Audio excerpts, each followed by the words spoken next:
My daughter sent a text message saying they had decided to distance themselves from me. Please, do not look for us anymore. Those were the exact words that appeared on my phone screen at 11:30 at night. I was in the kitchen washing the tea mug I had used to try and calm my insomnia. The phone vibrated on the table. I picked it up with wet fingers and read it. I read it twice, 3 times, as if reading it one more time would change what it said. Mom, we decided that we are going to distance ourselves from you. Please, do not look for us anymore. Those were not the words of my daughter Sarah. I knew that immediately. I recognized the tone. I recognized that polite cruelty that only one person could possess. David, my son-in-law, the man who entered our family 7 years ago with a perfect smile and promises that now sound like mockery. But there was the detail that broke me. Sarah had agreed to it. She did not write the message, but she allowed it. She approved it. She let her husband speak for her to tell me that they no longer wanted me in their lives. I stood in the middle of the kitchen, not knowing what to feel. I expected rage. I expected pain. I expected that knot in the throat that I had felt so many times before when something hurt me deeply. But none of that came. Instead, something colder arrived, clearer, a certainty that settled in my chest like a stone.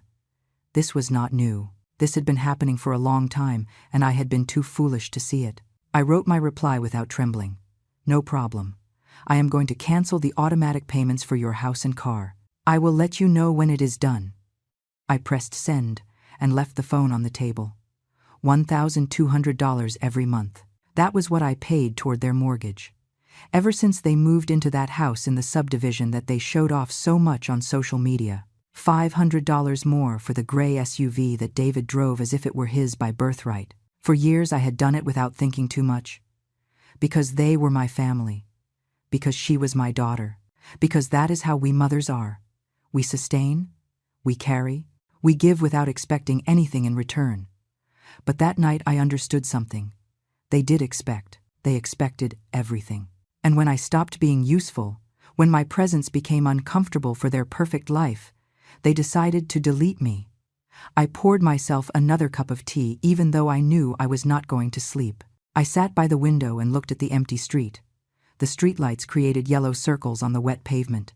It had rained in the afternoon, and the air still smelled of damp earth. I tried to remember the last time Sarah came to visit me without excuses, without being in a rush, without that constant glancing at her watch that she always had when she was with me. I could not find that memory. All the recent moments were stained with something I could now name: discomfort, obligation, forced duty. I thought of my granddaughter, Lily, 4 years old, huge eyes, a laugh that filled any room. She used to run toward me every time she saw me, or at least she did before. Because in the last few months, the visits became scarce. There was always a reason. Lily has a fever. We have a commitment. David has to work. Reasons that sounded valid then. But now, under the light of that text message, they showed their true face.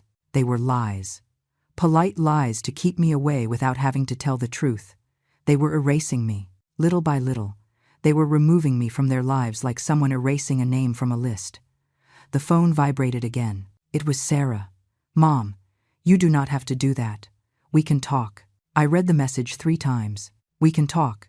After telling me to stay away. After closing the door on me without giving me a chance to ask what I had done wrong. Now they wanted to talk. Now that the money was at stake. Now that the consequences of their words were becoming real, I did not respond. I left the phone face down. I was not going to beg for a place in my own daughter's life. If they wanted to build their perfect American dream without me, they would do it without my money too. I got up and went to the small study where I kept my important papers.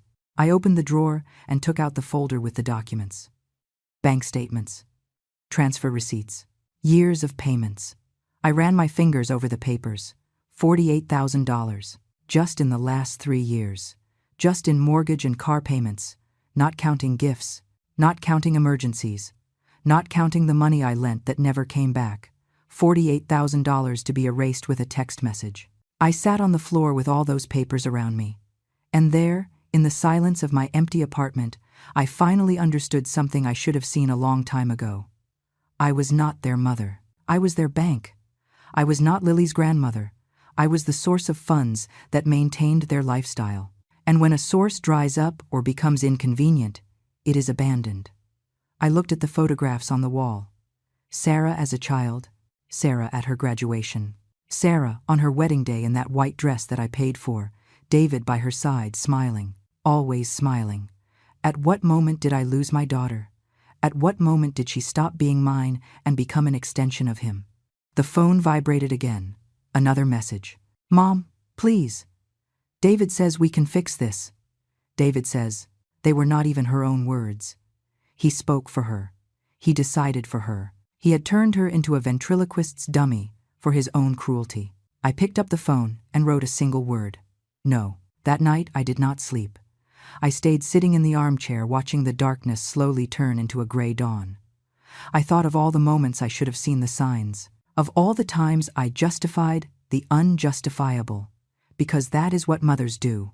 We forgive, we forget. We keep giving even if we no longer receive anything in return. But something had changed in me that night. I was no longer going to be the mother who accepts crumbs. I was no longer going to be the grandmother who waits for calls that never come. I was no longer going to pay for love that clearly did not exist. At 7 a.m, I opened my computer. I logged into the banking system. I looked for the automatic payments, Sarah and David's house, Sarah and David's car. My finger hovered over the cancel button. Was I really going to do this? Was I really going to cut that cord that kept me tied to them, even if it was only financially?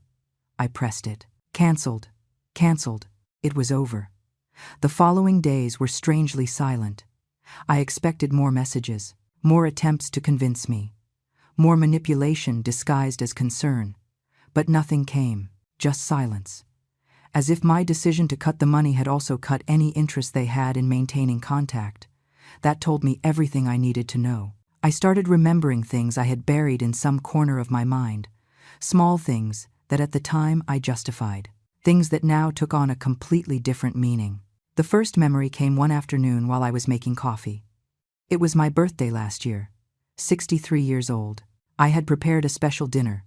Nothing fancy, just my favorite food. I had set the table for 4 people. Me, Sarah, David, and little Lily.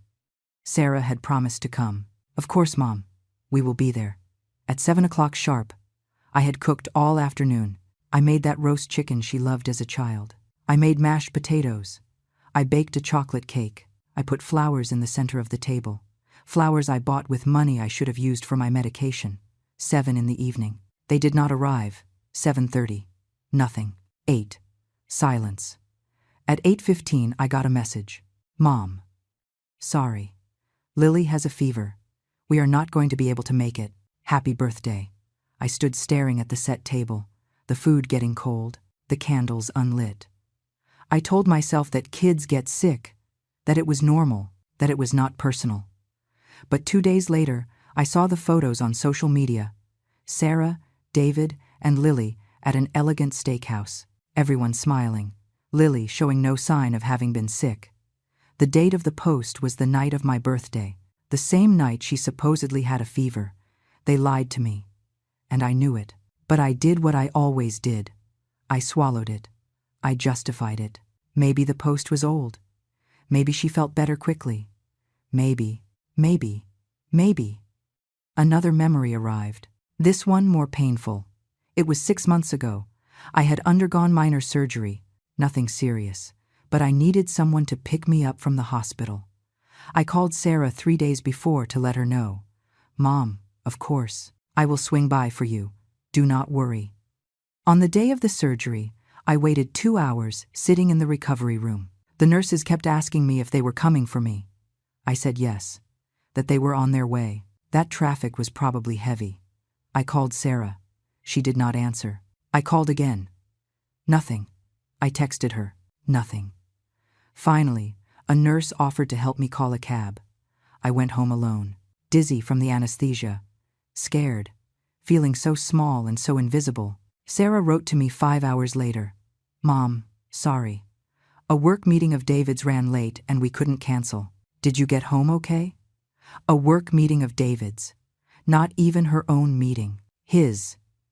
And that was more important than picking up her mother from the hospital, I replied. Yes, I got home fine.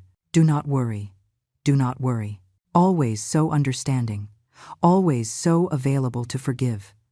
I remembered last Christmas. I had bought gifts for everyone. For Lily, I bought that doll she had asked for, $200. For Sarah, an expensive perfume she had mentioned, $150. For David, a designer shirt, $100. I wrapped them in nice paper. I put bows on them. I took them to their house 2 days before Christmas because they said they were going to spend the holidays with David's family. But we will see you later, Mom. We will call you. They did not call. I spent Christmas alone watching old movies on television. I ate leftovers from the dinner I prepared with the hope that maybe they would change their minds and come. On New Year's, I got a message. Happy New Year, Mom. Thanks for the gifts. Lily loved her doll. Thanks for the gifts. Not an apology for leaving me alone. Not an explanation. Just thanks for the gifts. The memories kept coming. Each one was like opening a wound that had healed poorly. Mother's Day, which they forgot until 3 days later. The time I got sick with the flu and they did not come to see me for 2 weeks. The calls I made that went to voicemail. The messages left on read. But the worst was social media. Because there, they did post. There, they did share their life. Photos of outings, of restaurants, of trips. A perfect life built with filters and fake smiles. And I never appeared. Not a single photograph with me. As if I did not exist. As if Lily's grandmother was a ghost. I remembered Lily's birthday 3 months ago. They threw a big party. I knew because I saw it posted. Balloons, clowns, a table full of food. Dozens of guests. They did not invite me. When I asked Sarah why she hadn't told me anything, her answer was simple. Oh, Mom. It was something small. Just close family. Close family. I was not close family. I was the grandmother. But I was not close family. That afternoon I looked at all the photos of the party they posted. I counted 18 adults. David's family. David's friends. David's parents, holding Lily, smiling for the camera. I was not there. And nobody noticed my absence. Or maybe they did notice it. Maybe it was exactly what they wanted. A celebration without me. I wondered how many other celebrations I had missed without knowing. How many times they met and decided not to invite me. How many times I was the topic of conversation. Don't tell your mom. Let's not invite your mom. Your mom is too. Too what? Too what was I that I deserved this treatment? I kept remembering. Each memory was a piece of a puzzle that was finally starting to take shape. A clear pattern of exclusion. Of lies. Of indifference disguised as busyness. The time I needed help moving a heavy piece of furniture, and Sarah said David had to work. But that night I saw them dining at a restaurant, according to their posts. The time I asked if they could accompany me to an important doctor's appointment because I was nervous. Mom, we have plans just that day.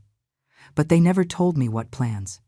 The time I made food and took it to them because Sarah mentioned she was too tired to cook. David opened the door. He took the containers. He thanked me and closed the door. He didn't even let me in. He didn't even offer for me to come in for 5 minutes. All those moments I swallowed in silence, that I filed away as misunderstandings, that I forgave because that is a mother's love. But it was not love. It was habit. It was convenience. It was having me available for when they needed me but invisible when they didn't. I realized something terrible. It had been more than a year since I hugged my granddaughter. More than a year since I entered their house. More than a year since our meetings were in neutral places. Fast food coffee shops. Parks where Sarah checked her watch every 10 minutes. They had been pushing me away so gradually that I didn't realize it until I was completely out. And the worst of all, what hurt me the most, is that I had paid for my own exile.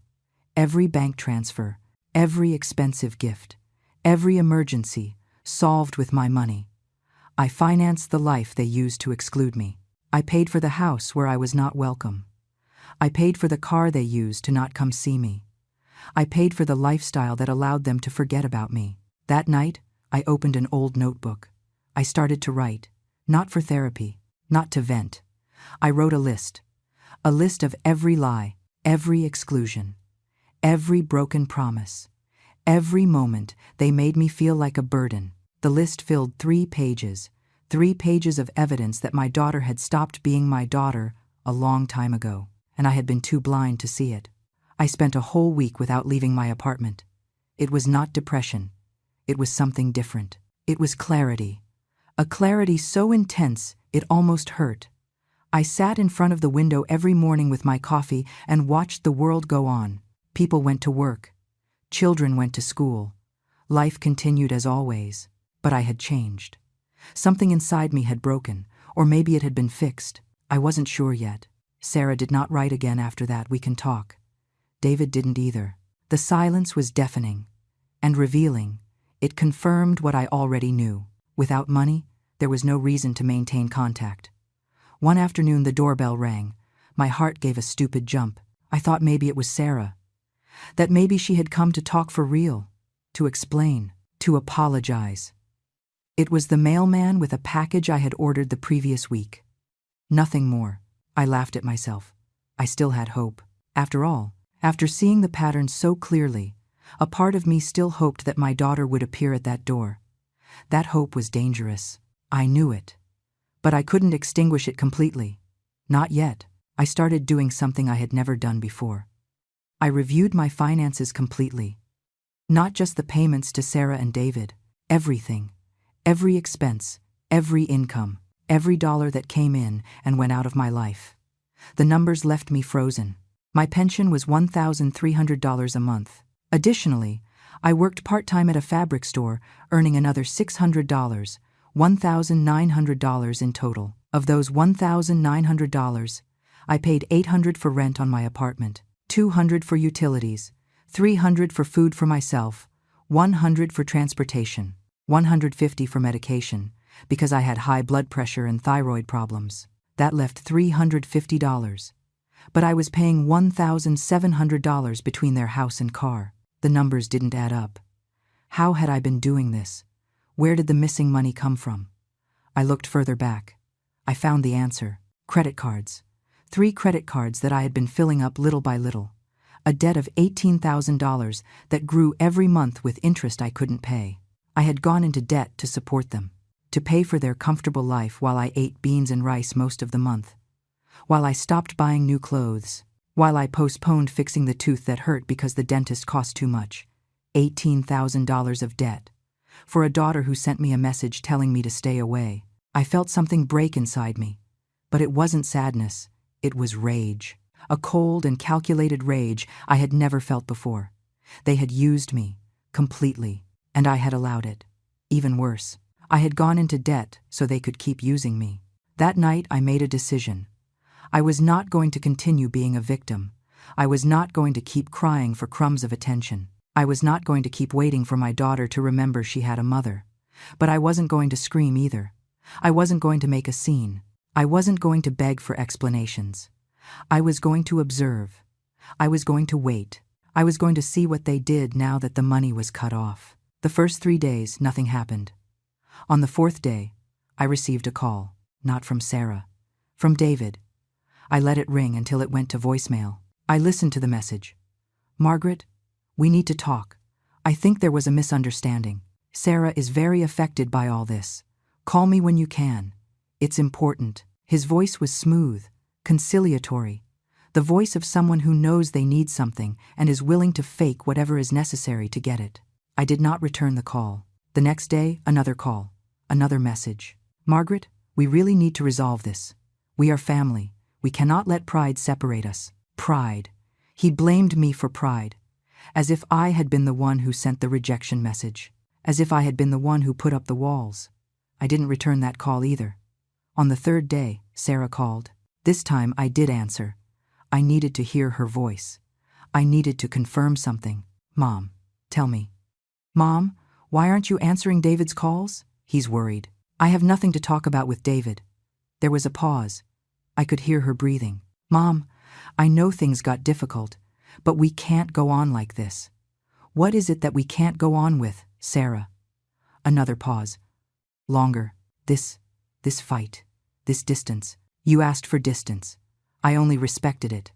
It wasn't literal, Mom. You didn't have to cancel everything. There it was. The real problem. Not the emotional distance. The money. Do you miss me Or do you miss the payments? Mom, that's not fair. Not fair? What part isn't fair, Sarah? The part where you told me to stay away, or the part where you expected me to keep paying even though you didn't want me around? It's not like that. You don't understand. Explain it to me then. Explain to me how I should understand it. Silence. A long and heavy silence. David says, "What?" I don't want to know what David says. I want to know what you say, with your own words, without him telling you what to think. It's not like that, Mom. You're exaggerating. You wrote that message. What? The message where you told me to stay away. You wrote it. David wrote it. But I agreed. Why? Why? Because things were complicated. What things? Mom, I can't talk about this right now.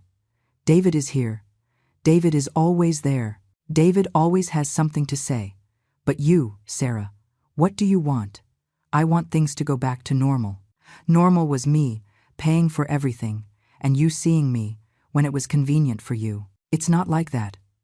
When was the last time you came to see me without needing something? Silence again. When was the last time you invited me to your house? Nothing. When was the last time you let me see my granddaughter for more than 30 minutes? Mom, enough. You're right. Enough. That's why I canceled everything. You can't do this. I already did. Mom, we depend on that help. We can't pay for the house without you.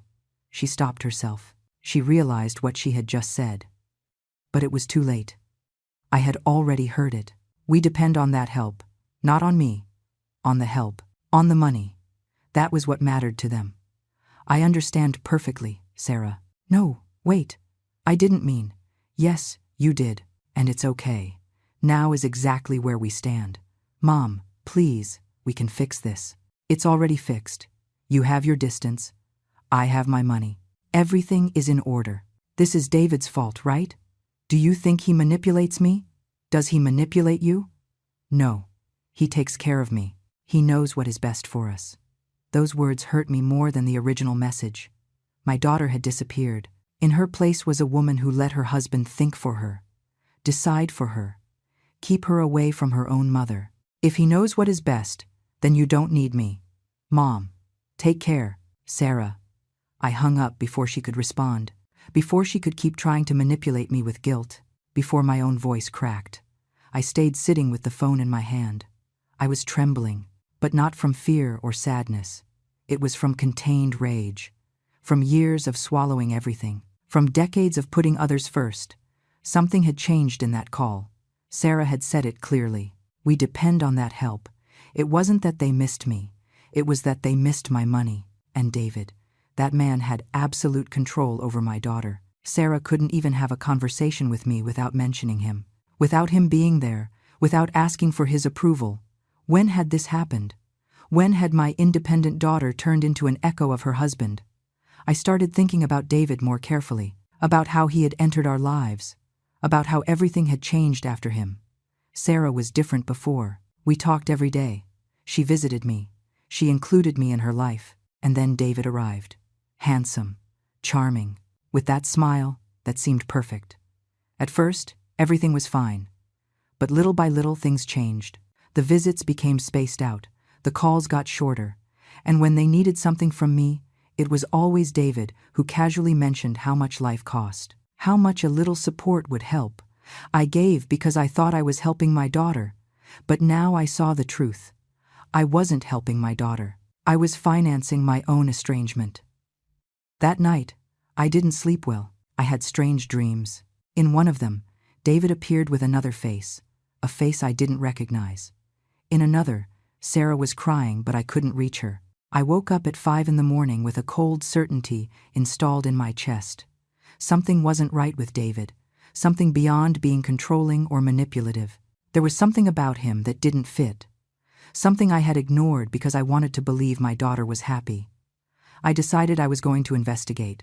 I didn't know what I was looking for yet, but I was going to find it. 3 days after that call with Sarah, I received a visit that would change everything. It was a Tuesday afternoon. I was organizing old papers, trying to keep my mind occupied on something other than my daughter's absence. The doorbell rang. This time I wasn't expecting anything. I opened the door, and found a man of about 50 years old standing there. Gray suit, black briefcase, serious expression but not threatening. Mrs. Margaret Muniz. Yes, that's me. My name is Frank Miller. I am a private investigator. May I come in? I have important information about your son-in-law, David. My heart stopped for a second. Private investigator? Information about David? Who had hired an investigator? Who sent you? No one sent me to you specifically, but I have information that I think you should know. Please, I only ask for 10 minutes. Something in his look made me trust him. Or maybe it was that I was already looking for answers and he appeared with them. I let him in. We sat in the small living room. He put the briefcase on his knees, but didn't open it yet. Mrs. Muniz, how long have you known David? 7 years. Since he started dating my daughter. What do you know about his life before meeting Sarah? I stopped to think. The truth is, I knew very little. David had always been vague about his past.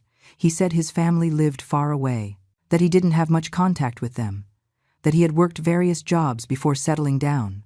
Not much, I admitted. But it never seemed important. He seemed like a good man. Frank nodded as if he expected that answer. Mrs. Muniz, David is not who he says he is. Or, rather, he has a past that he has carefully hidden. He opened the briefcase and took out a folder. He put it on the table between us.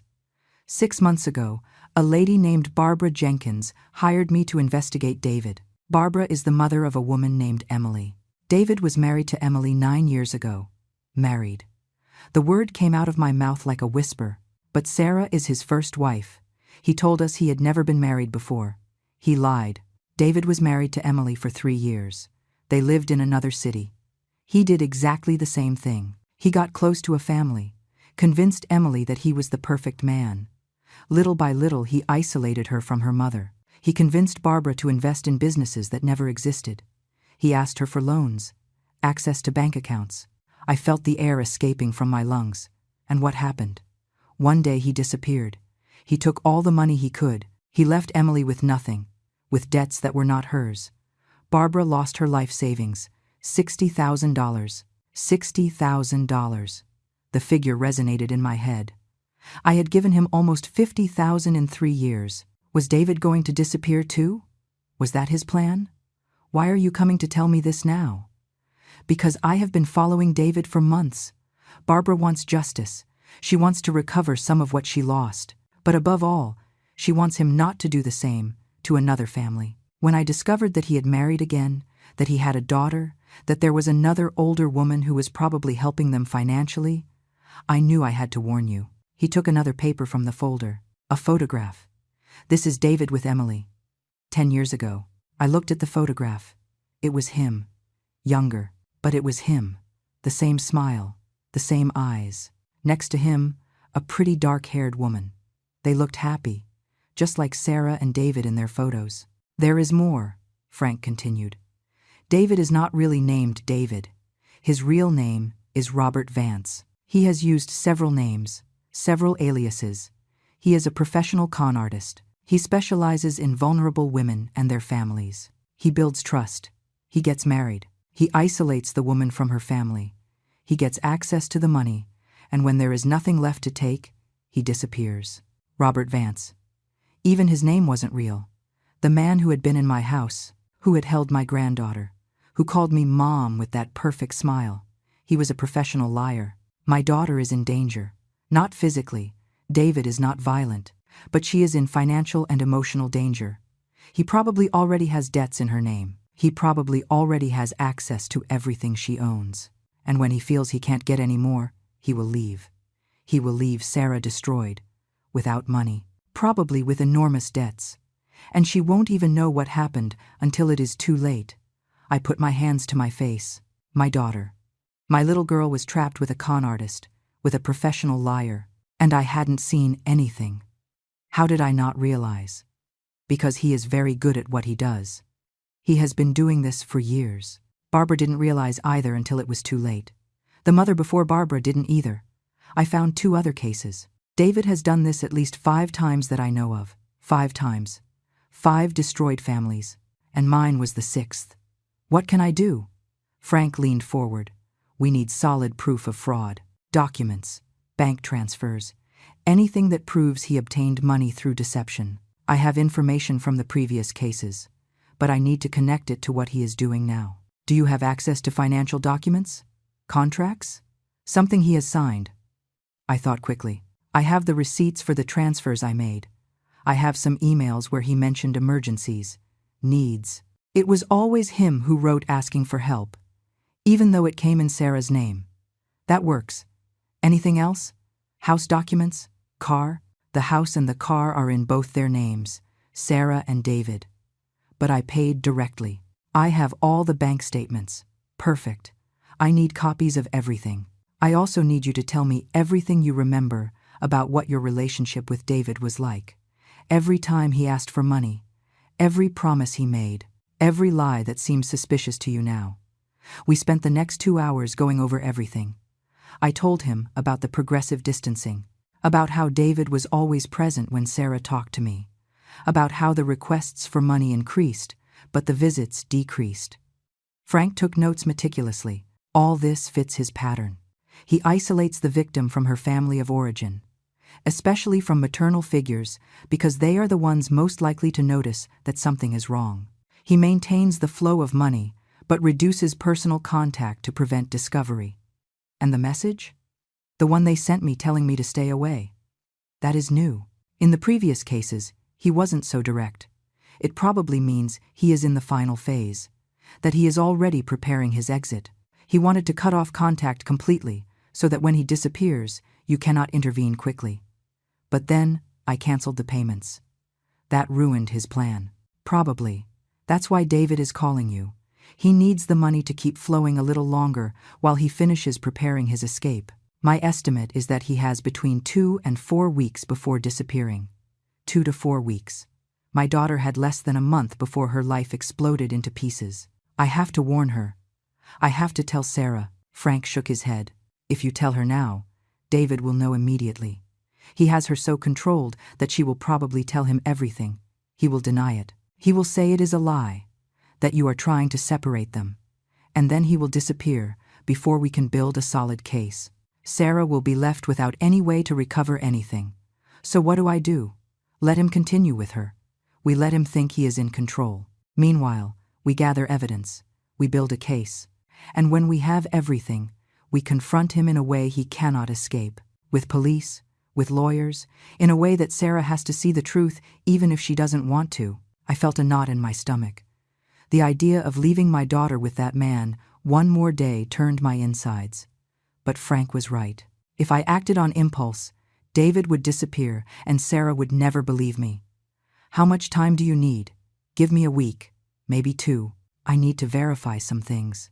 Talk to Barbara and the other victims. Prepare solid documentation. Can you do that? Can you wait without saying anything to Sarah? I nodded, even though every fiber of my being wanted to run to my daughter's house and get her out of there. Frank took a card from his briefcase. This is my number. Call me if anything urgent happens. If David does something suspicious. If Sarah comes to see you. Anything. And please, do not tell anyone else about this yet. Why are you helping me? Barbara is paying for this. Barbara reopened the initial investigation. But this is no longer just work. I have seen what this man does. I have seen the families he destroys, the women he leaves broken. If I can stop him this time, if I can prevent another family from going through the same thing Barbara went through, then it is worth it. He stood up to leave. At the door he stopped. Mrs. Muniz, your daughter is lucky to have you. Even though she doesn't see it now, you are saving her. I closed the door after he left and stood in the hallway. My legs were trembling. I sat on the floor with my back against the wall. My son-in-law was a liar, a con artist, a man who had destroyed families before and was about to destroy mine. And my daughter had no idea. She was so blind, so controlled, that she would probably defend David if I told her the truth. I looked at the folder Frank had left on the table, full of evidence, of stories of other women, of other mothers who had gone through exactly the same thing as me. I felt something grow inside me. It wasn't just rage. It was determination. A cold and calculated determination. David had chosen the wrong family this time. because I was not going to let him get away with it. I was not going to let him destroy my daughter and disappear into the night. I was going to stop him. And I was going to do it right. The following days were the hardest of my life. Knowing the truth and not being able to do anything with it was consuming me from the inside. Every time the phone rang, my heart raced, thinking it might be Sarah, saying David had disappeared. Frank called me on the third day. "I need you to come to my office. There is someone who wants to meet you." I took 2 buses to get there. Frank's office was in an old building downtown. 3rd floor, no elevator. When I entered, there was a woman sitting waiting. She looked about 60, gray hair tied back, tired but determined eyes.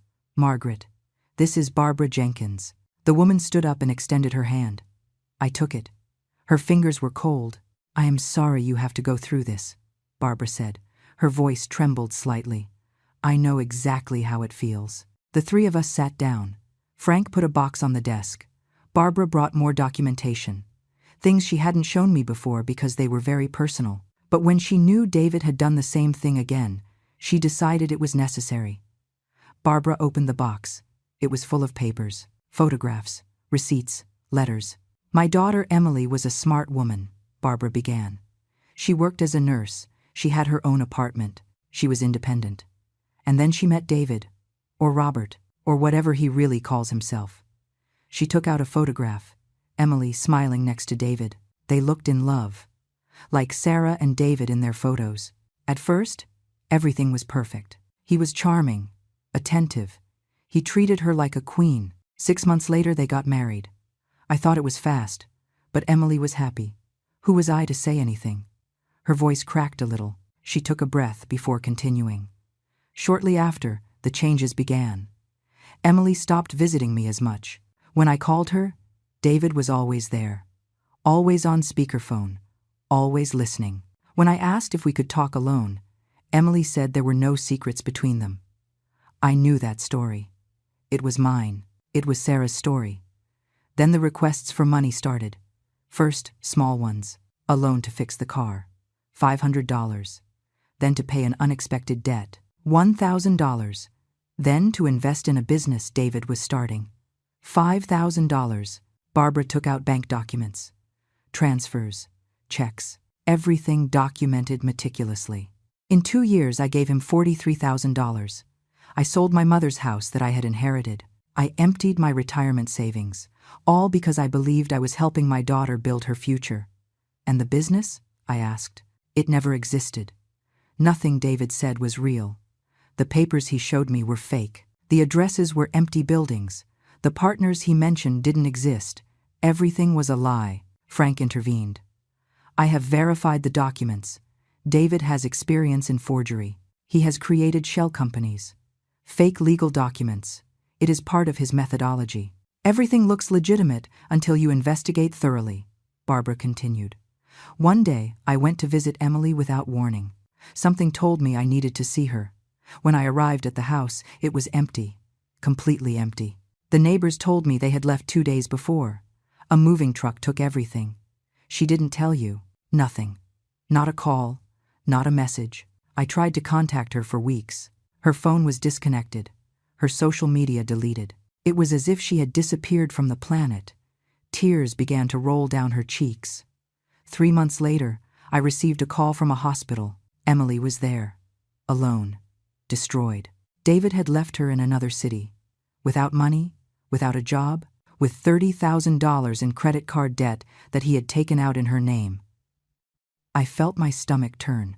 That was what awaited Sarah. How is Emily now? She is alive. She is working, but she has never been the same. The depression almost killed her. She had to declare bankruptcy. She lost years rebuilding her life. And the relationship with me was also damaged. She blamed me for not having seen the signs, for having trusted David, even though I was also a victim. Frank put another folder on the table. "There are more cases. I have found 4 more besides Emily. All similar stories, all with the same pattern." He opened the folder. More photographs, more documents, more women who had believed in David, more destroyed families. "This is Tanya. David was with her 12 years ago. He got $22,000 out of her before disappearing. This is Jessica. 15 years ago, $35,000. Before that, there are indications of at least 2 more cases, but I don't have complete documentation. I looked at the photographs. All different women, but all with the same expression in the photos with David. Happiness, trust, love. How is it possible that he keeps doing this? Why has no one stopped him? Because he is careful, Frank explained. He changes cities, he changes names. He waits a few years between each case. And, above all, he knows how to manipulate the legal system. Technically, what he does might not be completely illegal. They are family loans, voluntary investments. There are no contracts that say he must return the money. The debts are in the women's names, but they signed them voluntarily even if they didn't know what they were signing. So we can't do anything legally? I didn't say that. We can. But we need proof of intentional fraud. We need to prove he used fake identities, that he forged documents, that he planned everything from the beginning. With that, we can go to the police. We can build a criminal fraud case. Barbara leaned forward. That is why we need your help, Margaret. You still have access. You can still get information. If you work with us, we can stop him before he does to Sarah what he did to Emily. What do you need me to do? Frank took out a list. First, I need you to document everything. Every interaction with David. Every request for money. Every promise he made. Second, if possible, I need you to get access to documents, house papers, car papers, any contract David has signed. Third, I need you to maintain contact.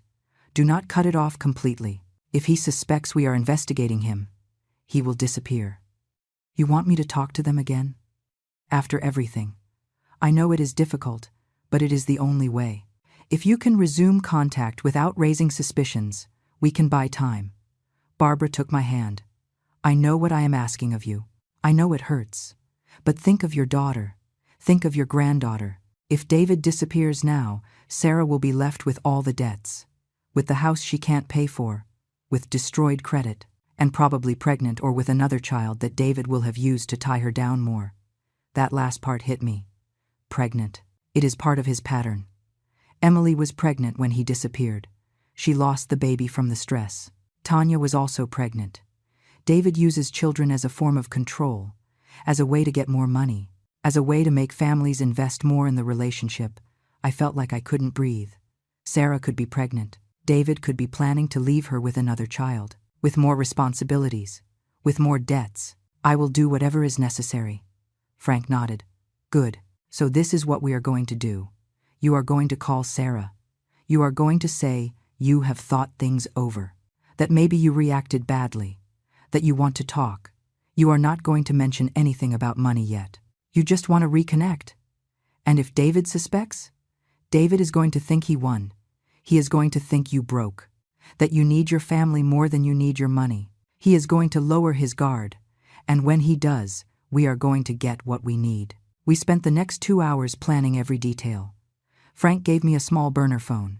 Use this to communicate with me, not from your normal phone. David could be checking Sarah's messages. If she has access to your phone, he does too. Barbara gave me a hug before leaving. Thank you for doing this. I know she is your daughter and it must be horrible, but you are saving her. Even if she doesn't know it now, you are saving her.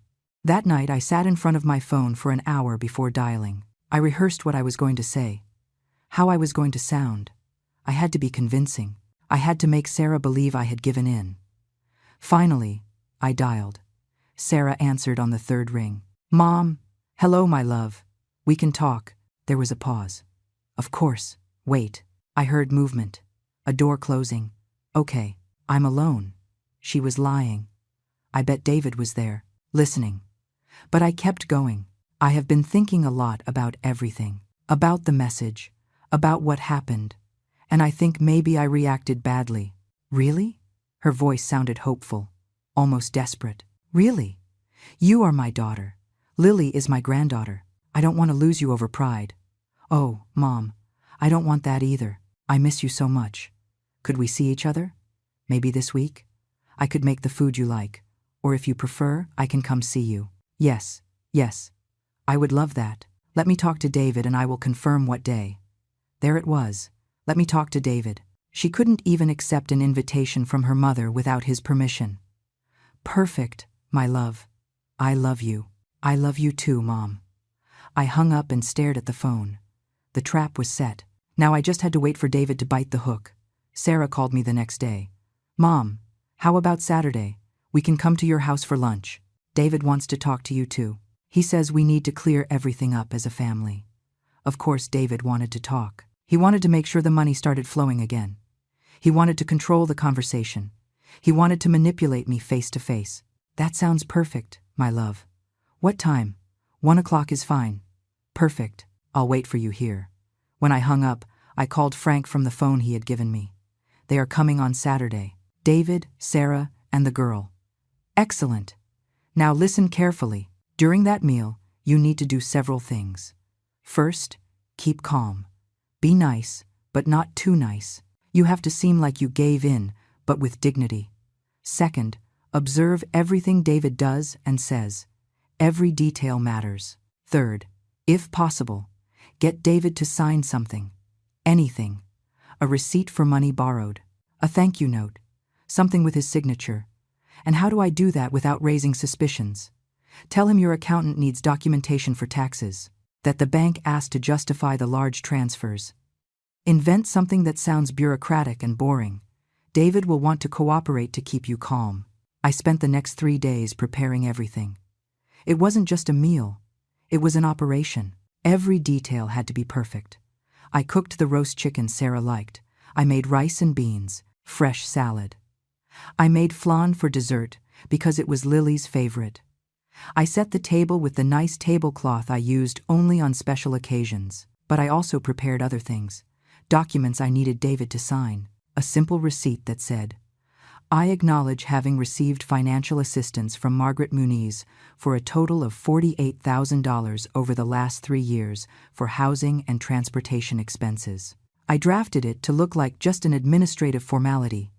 Nothing threatening. I also prepared my phone. Frank had taught me how to activate the recorder discreetly. Everything said at that meal would be recorded. Saturday arrived. I got up early even though I had slept little. Nerves had kept me awake since 5 in the morning. I showered. I dressed in simple but presentable clothes. I put on light makeup. I needed to look like the loving mother who had given in, not the woman investigating her son-in-law. At 1 o'clock sharp, the doorbell rang. I breathed deeply. I opened the door. Sarah entered first with Lily by the hand. The girl ran toward me. Grandma!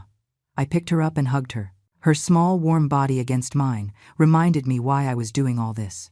For her, for Sarah, for the family we could still be if I managed to get David out of our lives. Hello, my love, how have you been? Good. You made flan. Of course I did. David entered behind Sarah. He was carrying a bottle of wine. Perfect smile. Margaret, thanks for having us. I know things have been tense. It was hard to look at him knowing what I knew. Seeing that face I had seen in photographs with other women, hearing that voice that had lied to so many families. But I smiled. Come in, David. Lunch is almost ready. We sat at the table. Lily between Sarah and me. David across. I served the food while we made superficial conversation. The weather. Traffic. Unimportant things. David ate with appetite. You cook deliciously, Margaret. Sarah always says no one cooks like you. It's the love I put into it, I replied, looking at Sarah. She smiled. A tired smile. I noticed circles under her makeup. She had lost weight. She looked exhausted. After the meal, while Lily played in the living room with some toys I had kept from when Sarah was a child, the moment came to talk. David cleared his throat. Margaret, I want you to know I am very sorry about how things turned out. The message you received didn't really reflect what we felt. Liar. I knew every word of that message had been calculated, but I nodded as if I believed him. I wrote it, he continued. And maybe I was too harsh, but it's just that Sarah was very stressed. She felt there was a lot of pressure, a lot of expectation, and I thought maybe a little space would be good for all of us. Pressure from what? I asked softly. Sarah intervened. Mom, you have always been so generous, so present. Sometimes I felt I couldn't measure up, that I owed you so much I could never pay you back. There it was, David's script coming out of Sarah's mouth. He had convinced her that my love was a debt. My help was pressure. My presence was a burden. My love, I never expected you to pay me back anything. I did it because you are my daughter. Because I wanted to help. I know. But even so, sometimes it is difficult. Her voice cracked a little. David put his hand on her shoulder. A gesture that seemed comforting but I now viewed as control.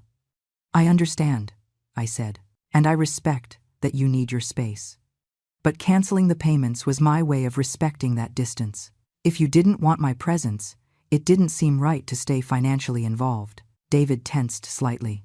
There it was, the real reason for this visit. About that, he said with a careful voice. We understand your point, but the reality is that those payments were part of our budget. We counted on them. Canceling them so suddenly put us in a complicated situation. Complicated how? We have commitments, the mortgage, the car, Lily's expenses. My business is at a stage where I need to invest everything I earn. I can't divert funds now. His business. Frank had told me no business existed. It was just another lie to justify why he never had his own money. And what do you propose? David leaned forward. Look, I understand you felt hurt. You have the right. But we are family. Families support each other. If you could consider reinstating the payments, at least temporarily while we stabilize things, we would appreciate it very much. And of course, we are going to make a better effort to keep in contact. More visits, more calls, more visits in exchange for more money. The deal was clear. And surely the visits would last only until the money flowed again. Afterwards, we would return to the same pattern. I need to think about it, I said. It has been a difficult few weeks for me too. But before making any decision, there is something I need. What thing? David asked. My accountant called me. He says he needs documentation of the large transfers I have made. For tax purposes. I need you to sign a simple document confirming the amounts I have given you and what they were for. I saw a flash of something in David's eyes. Suspicion, worry? But he recovered quickly. Sure, no problem. Do you have the document? I went to my room and took out the paper I had prepared. I passed it to him with a pen. David read it. His eyes scanned every line. I could see his mind working, calculating if signing it was dangerous. It is a lot of money, he said finally. 48,000 in 3 years. Yes, it is. I hadn't realized it was so much. Liar. He knew exactly how much it was, probably had calculated it down to the last cent. Is there any problem signing? I asked with a calm voice. No, it's just that. This is for your accountant, right? It's not going anywhere else. Just for my files. As I said, they are tax requirements, nothing more. David looked at Sarah. She nodded slightly. He took the pen and signed, his full name. David Solis, another lie captured on paper. But it was his signature, his acknowledgement of the money received. Thank you, I said, carefully putting the paper away. Now let me think about the other thing. I can't promise you anything yet, but I am going to consider it. How much time do you need? David's voice had a tone of urgency he tried to disguise. A week, maybe 2. I need to check my finances too. See what is possible. He didn't like that answer, but he couldn't push more without showing desperation. The rest of the visit was more relaxed. We played with Lily, we drank coffee, we ate flan. Sarah told me about Lily's school, about her new words, her new games. We talked like a normal family, but I couldn't forget the performance. The lies under every word, the manipulation under every one of David's smiles. When they left, Sarah hugged me at the door. Thanks, Mom, for giving this another chance. Always, my love, always. David gave me a hug too. Brief, calculated. See you soon, Margaret. I closed the door and waited until I heard the car pull away. Then I took out the phone Frank had given me and called him. How did it go? I have the signature. He acknowledges the $48,000. And the whole conversation was recorded. Perfect. Did you notice anything suspicious? He hesitated before signing. He asked several times what the document was for. He is nervous. Good. That means he knows he is on dangerous ground. He mentioned something about leaving, travel, changes. Not directly, but he talked about his business, that he needs to invest everything there. That could be his excuse to justify moving money. Exactly. He is probably preparing his exit. I'm going to speed up the investigation. We have to move fast. That night, I didn't sleep. I stayed awake listening to the recording over and over again. David's voice, his smooth lies, the way he manipulated every situation, the way he had turned my daughter into his puppet. But now I had something he didn't expect. I had proof. I had his signature. I had his voice, admitting dependence on the money. And I had a plan. David thought he had won. He thought I had softened. That soon the money would flow again, and everything would return to his control. He didn't know that every move he made now was being documented, every word analyzed, every lie cataloged. The trap was closing, and he had no idea. Frank called me 2 days after the lunch. "Margaret, I need you to come to the office. We have everything ready." When I arrived, I found Frank with 2 other men. One wore a formal suit and carried a briefcase. The other was in a police uniform. "Margaret, this is Detective Tom Chavez, and this is the lawyer handling Barbara's case against David." We sat around Frank's table. There were folders everywhere. Documents, photographs, years of evidence against a man who had ruined lives. Detective Chavez spoke first. "Mrs. Muniz, we have been building a case against the man you know as David for several months. With the information you have provided, we finally have enough to act. What did you find?" David, whose real name is Robert Vance, has a history going back 15 years, 6 different identities, 8 victims we have been able to document, forgery of documents, fraud, identity theft, tax evasion. The list is long. He put photographs on the table. David, with different names, in different cities, with different women. Always the same smile, always the same strategy. The most serious thing is that we found something recent. David has been taking out loans in Sarah's name. 3 credit cards she doesn't know exist. Total of $42,000 in debt. I felt the air leave me. $42,000. And rising. Interest accumulates daily. He also mortgaged the house without Sarah knowing. He forged her signature on the documents. He took out $70,000 that are no longer in any account we can trace. $70,000. My daughter was ruined and didn't even know it. When is he going to leave? Our analysis suggests in less than 2 weeks. He has been selling things. Furniture, electronics, everything he can turn into cash without raising suspicions. He has also been looking for plane tickets. We found searches on his computer for flights to South America. And Sarah? Is he taking her? The detective shook his head. No.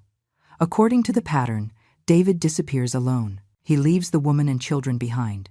He will probably invent an emergency, a work trip, something that sounds urgent, and he simply won't come back. My granddaughter, Lily, is going to stay with her mother. David doesn't take the children. They are part of the anchor, part of what keeps the women busy and without resources to search for him. The lawyer took the floor. "Mrs. Muniz, this is what we are going to do. Tomorrow we are going to file formal charges against Robert Vance, alias David Solis. We are going to ask for an arrest warrant, and we are going to execute it at his house in front of Sarah. In front of her? We cannot arrest him anywhere else. I understand you want to protect her from the trauma, but Sarah needs to see this. She needs to see the police taking David away. She needs to hear the charges. She needs the illusion to break completely. Otherwise, he will find a way to contact her from wherever he is and will convince her that it is an injustice, that you planned it all, that he is the victim." Frank nodded. "I have seen this before. If Sarah doesn't see with her own eyes that David is arrested legally, with real charges, with solid evidence, her mind will seek ways to justify it. She will want to believe him.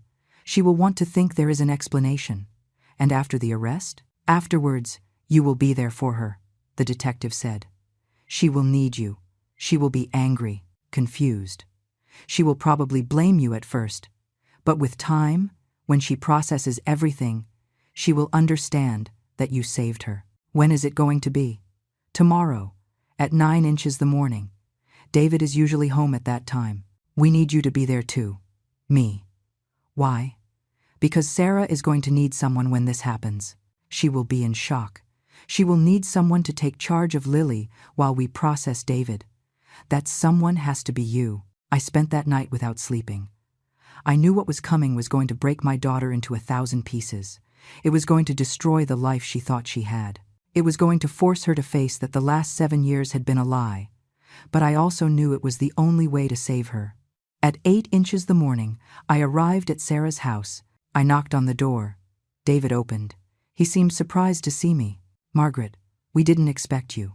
I came to talk to Sarah about what we discussed on Saturday." "Ah, sure. Come in."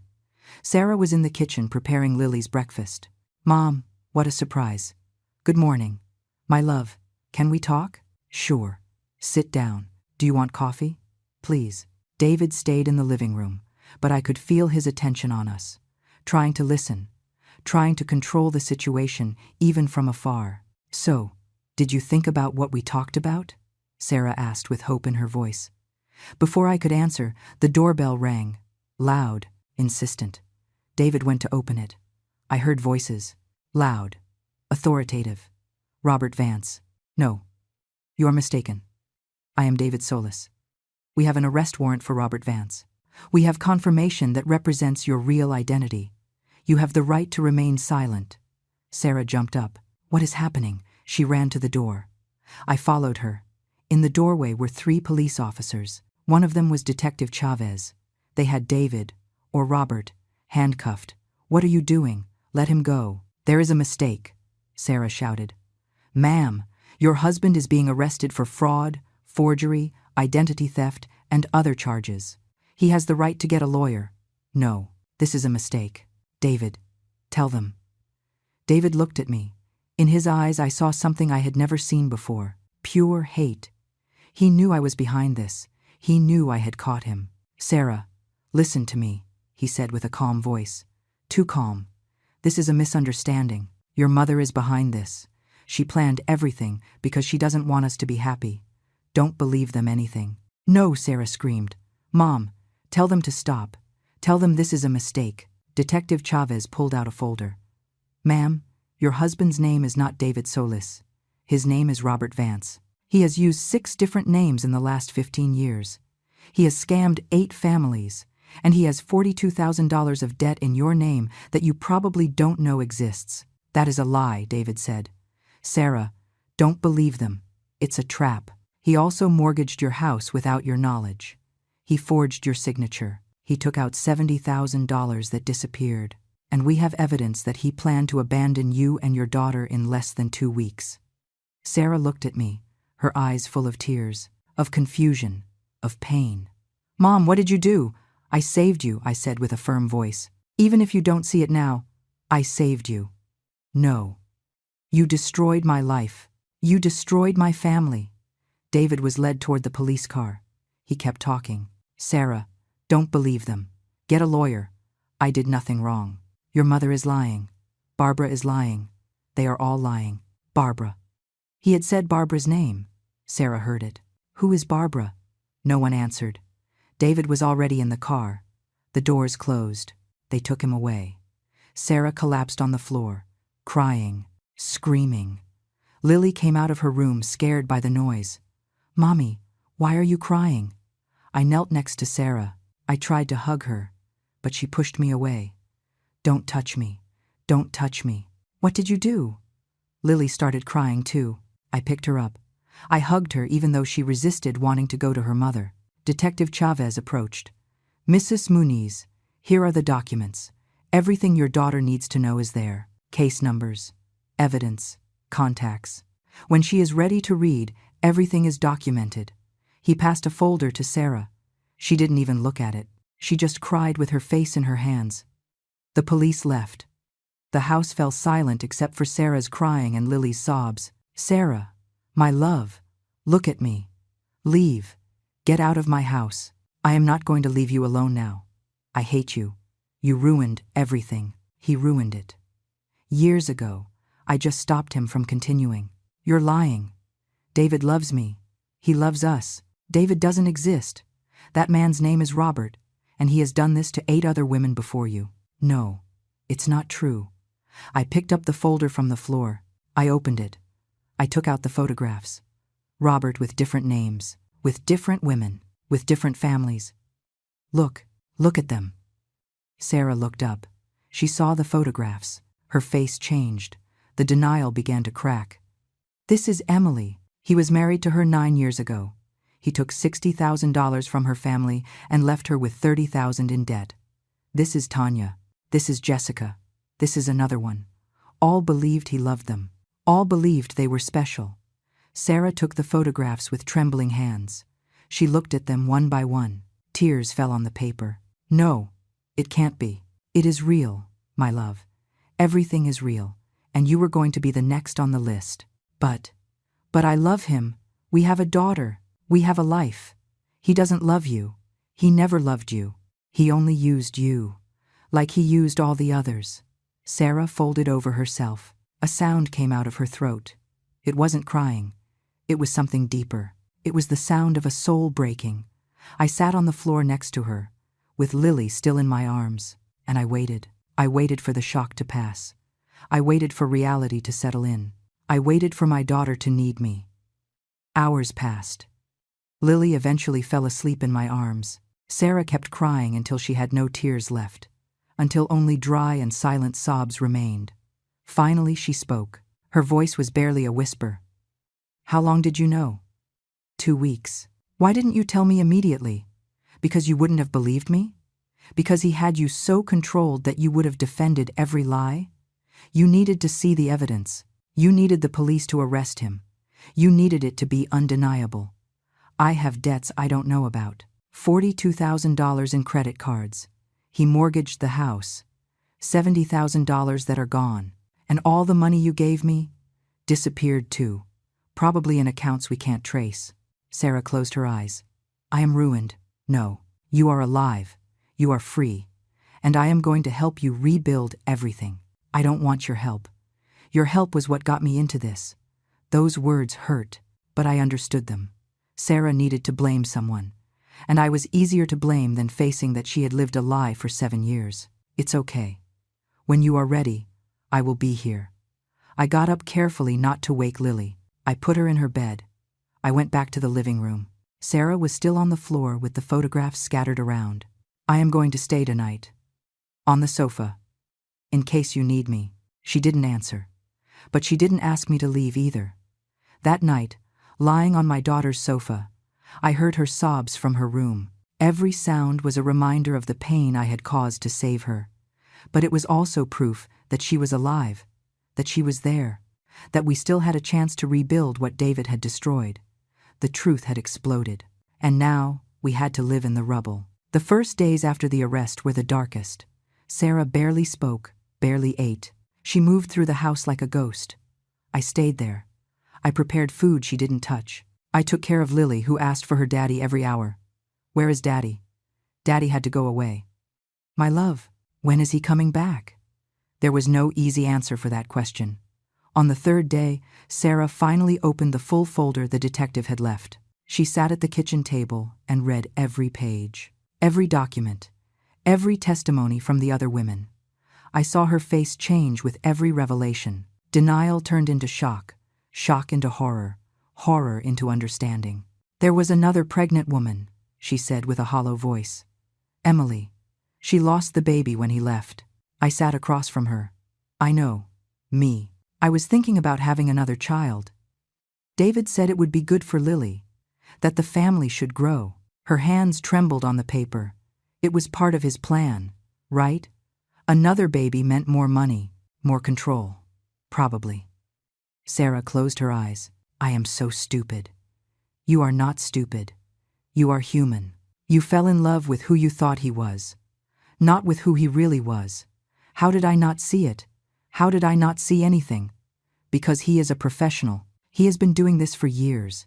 He knows exactly how to manipulate, how to control, how to make everything seem normal until it is too late. Sarah took another page.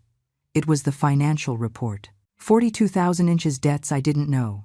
70,000 stolen from the house. And all the money you gave, gone. We are going to fix it. How? How do you fix this? Her voice rose in pitch. I have nothing. This house has a mortgage I can't pay. I have debts I didn't even sign for. My credit is destroyed. There are legal paths. The lawyer is already working on proving it was fraud. That you didn't know. That he forged your signature. And meanwhile? Meanwhile, how do I eat? How do I feed my daughter? I will help you. Sarah looked at me with eyes full of tears. I don't want more of your money. Your money was what got me into this. My money didn't get you into this. David did. I was just another victim of his plan. But if you hadn't paid so much, maybe he would have left sooner. Maybe it wouldn't have lasted 7 years. Maybe she was right. Maybe my generosity had prolonged the deception. But I couldn't change the past. I am sorry, I said. I am sorry for having been so blind. I am sorry for not having seen what he was before. I am sorry my help tied you to him for longer. Sarah cried. This time she let me hug her.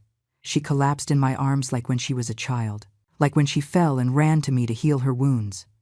I don't know how I am going to get out of this, Mom. Together, we are going to get out together. The next week, they brought Barbara.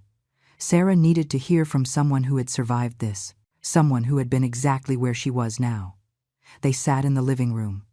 Barbara took Sarah's hands. I know what you feel. The emptiness, the shame, the feeling that you were the biggest fool in the world. How did you get over it? One day at a time. I cried. I got angry. I blamed myself. But eventually I understood it wasn't my fault, that he was the problem, not me. Your daughter, Emily? She is fine now. She is alive. She works. She has a small apartment. She still goes to therapy, but she is rebuilding her life. And the relationship with me was repaired. It took time, but we fixed it. Now we talk. We see each other. There is no longer that wall between us. Sarah looked toward where Lily was playing. I am afraid of not being able to give her the life she deserves. The life she deserves is one with a present and honest mother. Not a mother trapped in lies, even if those lies come with money. You give her love. You give her truth. That is more than enough. After Barbara left, Sarah stayed quiet for hours. That night, when I put Lily to bed, Sarah came into the room. Mom, I need to tell you something. Tell me. I regret how I treated you. I regret excluding you. I regret the message. I regret everything. You were right about David. About everything. And I was so blind that I pushed you aside. It's over, my love. No, it's not over. I need you to know that I am sorry. I need you to know that during all those years, when I didn't call you, when I canceled plans, when I kept you away, a part of me knew something was wrong. But it was easier to distance myself from you than to face that maybe I had made a mistake marrying him. He manipulated you. It is not your fault, but I hurt you. And that is my fault. I hugged her. I forgive you. I always forgave you, even when it hurt. The following weeks were of slow reconstruction. The lawyer managed to prove fraud on the credit cards. The debts were eliminated from Sarah's record. The mortgage was more complicated. Sarah would have to sell the house. There was no way to pay for it alone. I am going to look for a small apartment, she said. Something I can pay with my nurse's salary. And meanwhile, can we, Lily and I, stay with you? Just until I find something. This is your house. It always was. We packed Sarah's things. Only the essentials. Clothes. Lily's toys. Photographs. We left everything else behind. Everything David had touched. Everything that was part of that fake life. The day they moved into my small apartment, Lily ran through the rooms excited. I am going to live with Grandma. Yes, my love. Forever. For a while. Sarah and I shared my room. Lily had the small study I used to store things. We turned it into her space. We painted the walls light colors. We put her toys, her books, her small bed. It was tight. It was uncomfortable sometimes, but it was real. It was honest. It was true family. Sarah got extra shifts at the hospital. I kept working at the fabric store. Between the two of us, we covered expenses. There wasn't much left over. There were no luxuries. But there was peace. There was truth. There was unconditional love. One night, 3 months after the arrest, Sarah came into the kitchen where I was making dinner. Mom, I went to court today, and David, or Robert, or whatever he is really called, pleaded guilty. In exchange for a reduced sentence, 5 years in prison. How do you feel? I don't know. I thought I would want to see him suffer more, but I just feel relief. 5 years without having to worry about him appearing. 5 years to completely rebuild my life. And after the 5 years, afterwards there will be a restraining order. He won't be able to get close to us. And by then, Lily will be older. I will be stronger. He will no longer have power over me. Sarah sat at the table. The lawyer says we might recover some of the money. Not all, but something. They are tracing accounts. Hidden assets. The money doesn't matter. It doesn't matter to me anymore either. Before I thought money was security, that I needed to have a lot to be okay. But now I know real security is different. It is knowing who you are. It is having real people by your side. It is living without lies. Lily came running in. Mommy, Grandma, look what I made. She was holding a drawing. 3 figures holding hands. Her, Sarah, and me. It is our family, she said proudly. Sarah hugged her. Yes, my love, this is our family. That night, after putting Lily to bed, Sarah and I sat on the small balcony of the apartment with hot tea. Thank you, she said. Why? For not giving up on me. For saving me, even though I didn't want to be saved. For being here now, even though I treated you so badly. You are my daughter. I am always going to be here. Sarah put her head on my shoulder, like when she was little. Like when the world was simple and I could fix everything with a hug. I love you, Mom. I love you too, my girl. I love you too. The stars shone over the city. The air was fresh. And for the first time in years, I felt my family was complete. Not because of money, not because of appearances, but because of something deeper, something real. Something no David in the world could destroy. A year after David's arrest, I woke up early as always. I made coffee in the small kitchen I now shared with my daughter and granddaughter. I heard the sounds of the morning, Sarah getting ready for her shift at the hospital, Lily singing while she dressed for school. Normal sounds, real-life sounds. I sat by the window with my hot cup in my hands. The sun was starting to rise. The city was waking up slowly. And I thought of everything we had gone through to reach this moment of peace. Sarah came into the kitchen already dressed in her nurse uniform. She looked different now, thinner still, but in a healthy way. Her eyes had a clarity I hadn't seen in years. She no longer carried that invisible weight David had put on her shoulders. Good morning, Mom. Good morning, my love. Coffee, please. She sat in front of me. She took the cup I passed her and drank slowly. Outside, the world went on. But inside, in this small apartment, we had built something new. Something that did not depend on lies or manipulation. Today is the anniversary, Sarah said softly. I know. A year since everything exploded. A year since the police took David away. A year since my life collapsed. And a year since you started rebuilding it. Sarah smiled. A small but genuine smile. Yes, I guess it is that too. Lily ran in with her backpack half on. Grandma, help me. I helped her with the straps while Sarah finished her coffee. These mornings had become our routine. Chaotic, noisy, but full of true love. Ready for school? I asked Lily. Yes, today we are going to draw animals.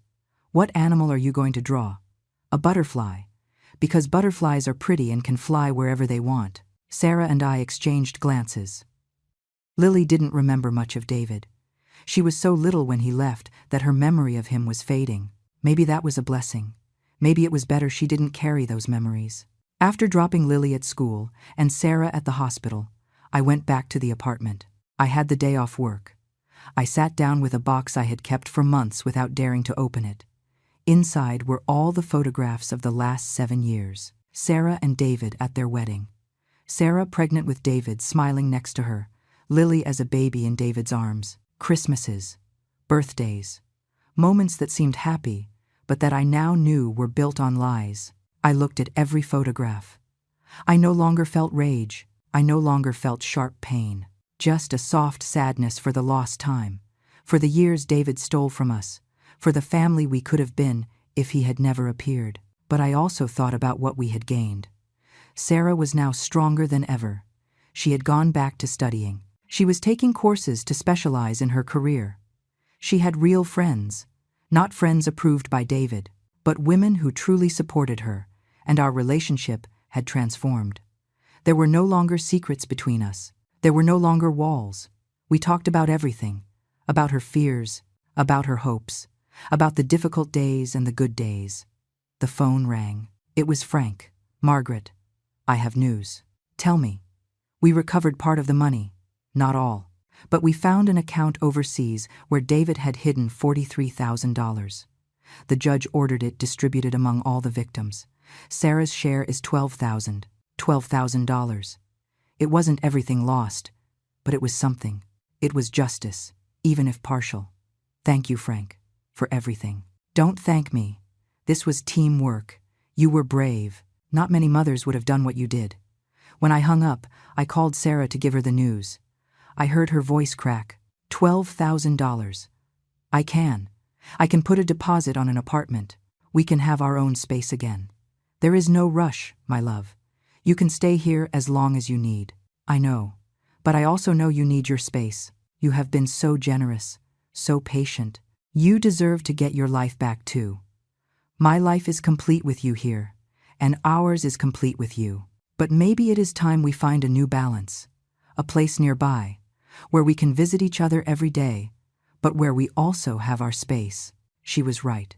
It was time to take the next step, not to move away, but to grow towards something new. That afternoon, after picking up Lily from school, the three of us went to walk in the park. Lily ran ahead chasing pigeons. Sarah and I walked slowly behind her. "I have been going to therapy," Sarah said suddenly. "Yes, the hospital offers sessions for employees. I have been going for 3 months. It is helping me a lot. I am glad. The therapist says what I lived was abuse, not physical, but emotional. She says David isolated me systematically, that he destroyed my self-esteem, that he made me dependent on him for everything. How does that make you feel?" At first I got angry. I didn't want to be a victim.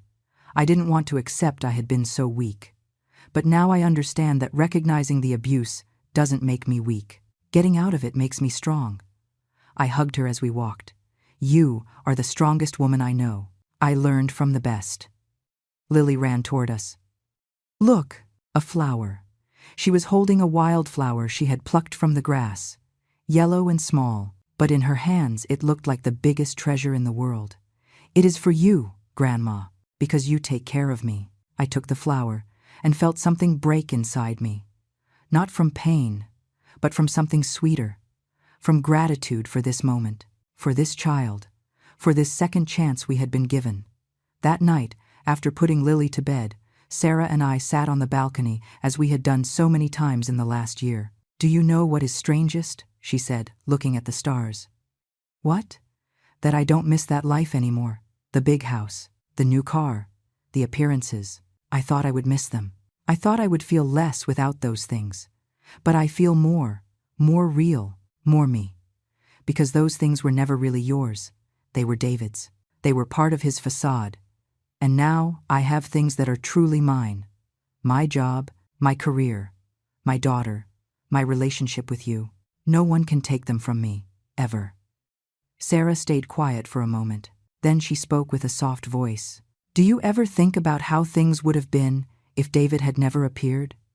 Sometimes, do you think we would have been just as close? Honestly, I don't know. Maybe not.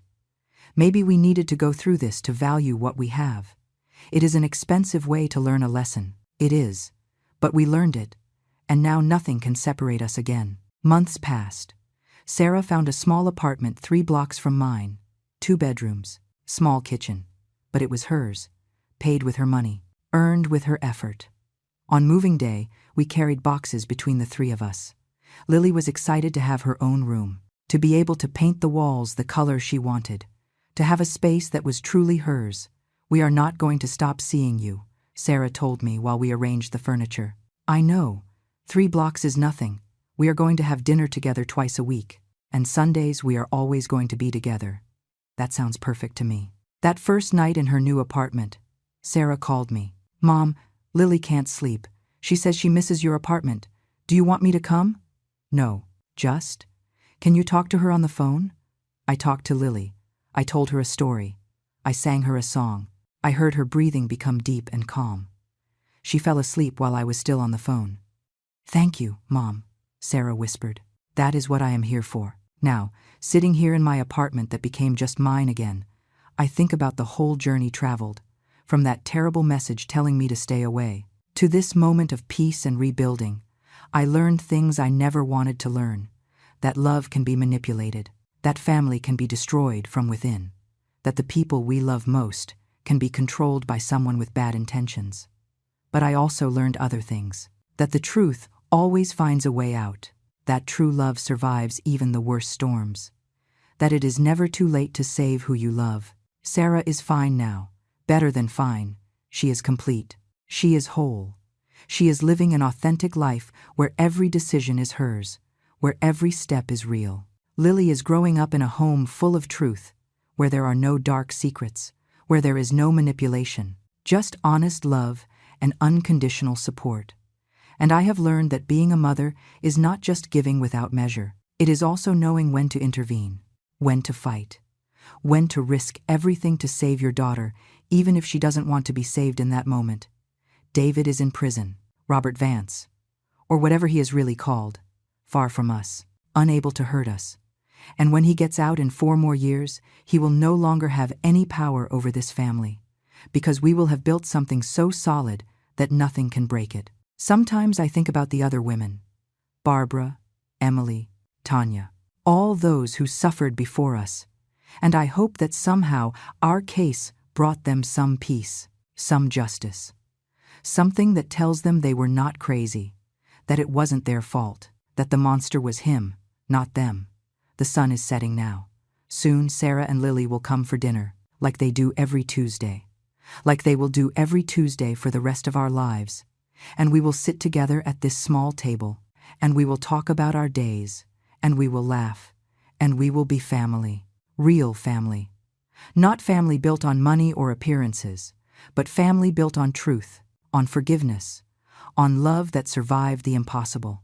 And if someone asked me if I would do it again, if knowing all the pain it would cause, knowing how my daughter would hate me in that moment, knowing how difficult the road would be, if I would still call Frank, if I would still cooperate with the police, if I would still destroy the fake life Sarah believed she had, the answer is yes, 1,000 times yes. Because saving my daughter was worth every tear, every sleepless night, every moment of pain.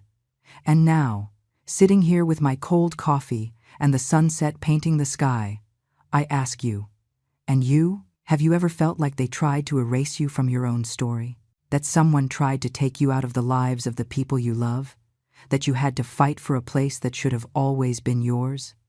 If so, I want you to know something. You are not alone. Your pain is real. Your struggle is valid. And you deserve to be in the lives of the people you love, not as a source of money, not as a convenience, but as a complete human being who gives unconditional love. And if you ever have to choose between being loved and being respected, choose respect, because love without respect is manipulation, and you deserve both. The doorbell rings. Sarah and Lily are here. I can hear my granddaughter's laughter from the hallway, my daughter's voice calling me. I open the door, and there they are, my family, real, imperfect, but completely ours, and that is all I ever wanted. Would you like me to generate a summary or key takeaways from this story to help you reflect on the themes of financial abuse and family resilience?